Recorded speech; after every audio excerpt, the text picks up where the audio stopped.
Sumainyo ang Panginoon.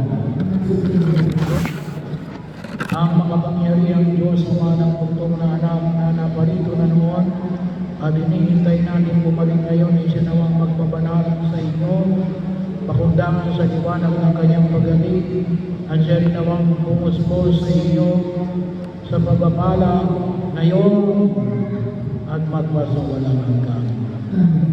Para na ginawa niya kayo sa pananampalatayang paligayahin sa pag-asa at pag-ilusin sa pag-ibig na puspos ng sigla ngayon at magpasawalang hanggan.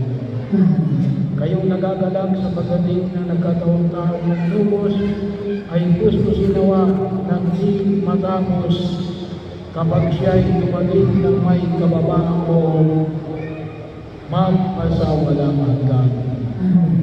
Magpalain kayo ng makapangyarihang Diyos, Ama, Anak, at ang Espiritu Santo. Mayo kayo ang layang pag-ibig at pagpapala ng ating Diyos.